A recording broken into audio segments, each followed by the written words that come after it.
Hello everyone. आज मैं B Ed semester 4 paper 8B knowledge and curriculum से related topic mode of transaction in teaching learning का part 1 लेकर के आई हूँ। तो आइए देखते हैं। सबसे पहले हम जानेंगे कक्षा कक्ष लेन देन की प्रक्रिया या प्रणाली क्या है। कक्षा में लेन देन शिक्षक और विद्यार्थियों के बीच और स्वयं विद्यार्थियों के बीच मौखिक आदान प्रदान की प्रक्रिया है, अर्थात मौखिक वार्तालाप के द्वारा वे अपनी समस्याओं का समाधान करते हैं। यह वह प्रक्रिया है जिसके माध्यम से शिक्षण अधिगम की प्रक्रिया संपन्न होती है, अर्थात टीचर और विद्यार्थी के बीच में टीचिंग लर्निंग प्रोसेस होता है या फिर विद्यार्थी के बीच में ज्ञान का आदान प्रदान होता है। अब हम देखेंगे कक्षा कक्ष लेन देन के विभिन्न प्रकार। कक्षा कक्ष लेन देन के मुख्यतः 3 प्रकार होते हैं, जिसमें से पहला है ऑनलाइन प्रणाली यानी कि ऑनलाइन मोड। दूसरा है आमने सामने या प्रत्यक्ष प्रणाली, जिसे हम इंग्लिश में फेस टू फेस मोड कहते हैं। और थर्ड है मिश्रित प्रणाली, जिसे हम ब्लेंडेड मोड कहते हैं।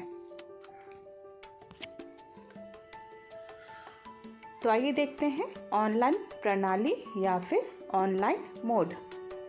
ऑनलाइन प्रणाली इंटरनेट के माध्यम से शिक्षा लेन देन की प्रणाली है। इसे डिस्टेंस प्रणाली या फिर वेब आधारित शिक्षण प्रणाली के रूप में भी जाना जाता है। इस प्रक्रिया द्वारा व्यक्ति कहीं पर भी और कभी भी साथ ही किसी भी समय जानकारी प्राप्त कर सकता है, जैसे मैसिव ओपन ऑनलाइन कोर्स, जिसे हम शॉर्ट में MOOC कहते हैं, यानी कि मॉक। इस प्रणाली का मुख्य उद्देश्य उन छात्रों को शिक्षित करना है जो किसी कारणवश पारंपरिक शिक्षा प्रणाली से दूर है।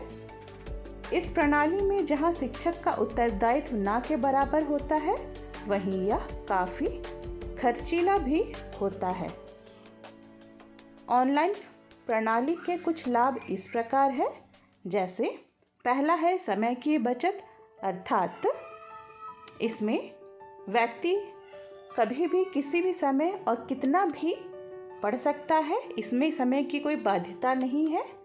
दूसरा है ऑनलाइन प्रणाली लचीला होता है, अर्थात व्यक्ति कहीं से भी जानकारी प्राप्त कर सकता है और अपनी सुविधा के अनुसार पठन पाठन की प्रक्रिया पूरा कर सकता है। तीसरा है उपलब्धता, अर्थात यह कहीं से भी उपलब्ध किया जा सकता है, अर्थात 24 घंटा और 7 दिन व्यक्ति पढ़ सकता है। फोर्थ है रुचि के अनुसार विषय का चुनाव, अर्थात व्यक्ति अपनी रुचि के अनुसार विषय का चुनाव कर सकता है, इसमें कोई बाध्यता नहीं होती है। पांचवा है आत्म अनुशासन की बढ़ोतरी, यानी कि व्यक्ति में आत्म अनुशासन की बढ़ोतरी होती है, व्यक्ति स्व अध्ययन करने की प्रवृत्ति उनमें जागरूक होती है। सिक्स्थ है शिक्षा के प्रति जागरूकता, अर्थात अगर व्यक्ति जागरूक होगा तो वह स्वतः ही ऑनलाइन मोड को ऑप्ट करके पढ़ेगा।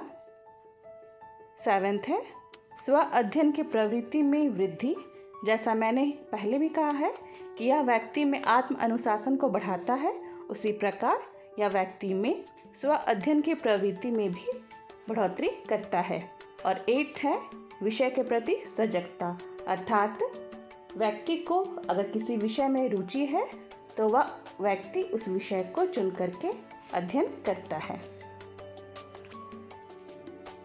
अब हम देखेंगे ऑनलाइन प्रणाली की सीमाएं। पहला है ऑनलाइन प्रणाली में इंस्ट्रक्टर का अभाव होता है, जिस कारण से व्यक्ति को पाठ को समझने में कठिनाई आती है। दूसरा है ऑनलाइन उपकरणों की सीमित जानकारी, अर्थात जितने भी ऑनलाइन टूल्स एंड टेक्निक्स होते हैं, हर व्यक्ति उस टूल्स एंड टेक्निक्स का उपयोग नहीं कर पाता है, जिस कारण से उन्हें ऑनलाइन प्रक्रिया में पठन पाठन करने में दिक्कतें होती है। थर्ड है शिक्षा की नैतिकता एवं गुणवत्ता पर नकारात्मक प्रभाव, अर्थात शिक्षा के मोरल वैल्यूज़ और क्वालिटी भी बहुत ही अफेक्टेड होते हैं। फोर्थ है अंतःक्रिया का अभाव, अर्थात व्यक्ति किसी से बात नहीं कर पाता है क्योंकि इंस्ट्रक्टर का अभाव होता है, और जहां अंतःक्रिया के द्वारा व्यक्ति अपनी समस्याओं को समाधान कर पाता है वहीं ऑनलाइन प्रणाली में यह संभव नहीं हो पाता है। फिफ्थ है शिक्षार्थियों पर पाठ को समझने का अतिरिक्त भार या मुख्यतः स्व अध्ययन पर आधारित है, जिसके कारण व्यक्ति को खुद ही पाठ को पढ़ना होता है और समझना भी होता है। सिक्स्थ है शिक्षार्थियों पर स्वयं की सफलता व असफलता की जिम्मेदारी, अर्थात व्यक्ति जितना सजग रहेगा वह उतना ही सफल रहेगा, अगर वह इसे नकारेगा तो व्यक्ति असफल हो जाएगा। 7 है स्व अध्ययन प्रवृत्ति की कमी, अर्थात हर व्यक्ति सेल्फ डिसिप्लिन नहीं होता, जिसके कारण वह स्व अध्ययन नहीं कर पाता है। 8 है ऑनलाइन प्रणाली का अधिक महंगा होना, ऑनलाइन प्रणाली बहुत ही कॉस्टली होता है और हर व्यक्ति इसे अफोर्ड नहीं कर पाता है। 9 है कक्षा की वास्तविकता का अभाव, अर्थात व्यक्ति जो रियल क्लासरूम का इन्वायरमेंट है उससे काफ़ी दूर होता है, जिसके कारण व्यक्ति में नैतिक वैल्यूज़ की कमी हो जाती है।